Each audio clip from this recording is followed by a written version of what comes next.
IndiGo ವಿಮಾನಗಳಲ್ಲಿ ವ್ಯತ್ಯಯ ಉಂಟಾಗಿರೋದ್ರಿಂದ ಸಾಕಷ್ಟು ಜನ ಪ್ರಯಾಣಿಕರ ಪರದಾಟ ನಿರಂತರವಾಗಿ 5 ದಿನಗಳಿಂದಲೂ ಕೂಡ ಮುಂದುವರಿತಾ ಇತ್ತು. ಬಟ್ ಇವತ್ತು 6ನೇ ದಿನ. ಇವತ್ತಾದರೂ ಸರಿಯಾಗಿದೆಯಾ ಅಂತ ಪ್ರಶ್ನೆ ಮಾಡಿದ್ರೆ ಇಲ್ಲ, ಇವತ್ತು ಕೂಡ ಸಮಸ್ಯೆ ಮುಂದುವರಿತಾ ಇದೆ. 6ನೇ ದಿನಕ್ಕೆ ಕಾಲಿಟ್ಟಿದೆ ಇಂಡಿಗೋ ವಿಮಾನಗಳ ವ್ಯತ್ಯಯ.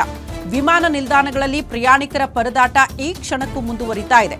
ಇಂಡಿಗೋ ಸಂಸ್ಥೆಗೆ ಶೋಕಾಸ್ ನೋಟಿಸ್ ಅನ್ನ ಡಿಜಿಸಿಎ ನೀಡಿದೆ ಅನ್ನೋದರ ಡೀಟೇಲ್ ಸಿಗ್ತಾ ಇದೆ. ನಾಗರಿಕ ವಿಮಾನಯಾನ ಸಚಿವಾಲಯದಿಂದಲೇ ನೋಟಿಸ್ ನೀಡಲಾಗಿದೆ.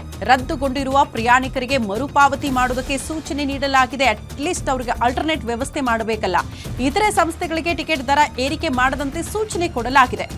ಅಲ್ಲಿಗೆ 6ನೇ ದಿನಕ್ಕೆ ಕಾಲಿಡ್ತಾ ಇದೆ ಇಂಡಿಗೋ ವಿಮಾನಗಳ ವ್ಯತ್ಯಯ. ಕೇಂದ್ರ ಸರ್ಕಾರ ಜಾರಿಗೆ ತಂದಂತಹ ಹೊಸ ನಿಯಮಗಳ ವಿಚಾರಕ್ಕೆ ಸಂಬಂಧಪಟ್ಟಂತೆ ಸಮಸ್ಯೆಗಳಾಯ್ತು ಅಂತ ಹೇಳಿದ್ರು. ಇಷ್ಟೆಲ್ಲ ಸಮಸ್ಯೆ ಆಗ್ತಾ ಇದ್ದಂತೆ ತತ್ಕ್ಷಣ ಕೇಂದ್ರ ಸರ್ಕಾರ ಅಲರ್ಟ್ ಆಯಿತು. ತಾನು ಜಾರಿಗೆ ತಂದಿರುವಂತಹ ಹೊಸ ನಿಯಮಗಳನ್ನ ಕೂಡ, ಆ ಷರತ್ತುಗಳನ್ನ ಕೂಡ ವಾಪಸ್ ಪಡೆದುಕೊಳ್ತು.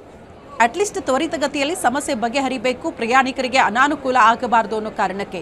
ಸೊ 2 ದಿನ ಕಳೆದ್ರೂ ಕೂಡ ಸಮಸ್ಯೆಯನ್ನ ಬಗೆಹರಿಸೋದಕ್ಕೆ ಇಂಡಿಗೋ ಏರ್ಲೈನ್ಸ್ಗೆ ಆಗ್ತಾ ಇಲ್ವಾ ಅನ್ನೋದು ಪ್ರಶ್ನೆ.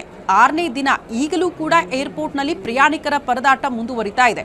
1000ಕ್ಕೂ ಹೆಚ್ಚು ಫ್ಲೈಟ್ಗಳು ಎಟ್ ಅ ಟೈಮ್ ಕ್ಯಾನ್ಸಲ್ ಆಗುತ್ತೆ, ಅದರಲ್ಲಿ ಸಮಸ್ಯೆಗಳಾಗುತ್ತೆ ಅಂತ ಅಂದರೆ ಒಂದೊಂದು ಫ್ಲೈಟಲ್ಲೂ ಕೂಡ 200 ಪ್ರಯಾಣಿಕರು ಅಂತ ಹೇಳಿದ್ರೆ 1000ಕ್ಕೂ ಹೆಚ್ಚು ಫ್ಲೈಟ್ಗಳಲ್ಲಿ ಪ್ರಯಾಣ ಮಾಡುವಂತಹ ಪ್ರಯಾಣಿಕರ ಸಂಖ್ಯೆ ಎಷ್ಟಿರಬಹುದು ಅನ್ನೋದನ್ನು ಅಂದಾಜು ಮಾಡ್ಕೊಳ್ಳಿ. ಎಲ್ಲ ಏರ್ಪೋರ್ಟ್ಗಳಲ್ಲೂ ಕೂಡ ಇಷ್ಟರ ಮಟ್ಟಿಗೆ ಪ್ರಯಾಣಿಕರ ಪರದಾಟ ಮುಂದುವರಿತಾ ಇದೆ. 6ನೇ ದಿನ ಆದರೂ ಕೂಡ ಇದನ್ನ ಸರಿ ಮಾಡೋದಕ್ಕೆ ಸಾಧ್ಯ ಆಗ್ತಾ ಇಲ್ವಾ?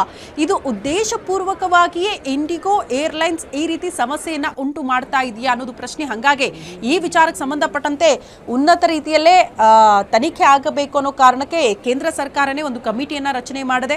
15 ದಿನದ ಒಳಗಡೆ ಆ ಕುರಿತ ಒಂದು ರಿಪೋರ್ಟ್ ಕೂಡ ಬರಬೇಕು ಅನ್ನುವಂಥ ಆದೇಶವನ್ನು ಕೂಡ ಕೊಟ್ಟಿದೆ. ನೋಡಿ, 6ನೇ ದಿನ ಈಗಲೂ ಕೂಡ ಪ್ರಯಾಣಿಕರ ಪರದಾಟ ಮುಂದುವರಿತಾ ಇದೆ.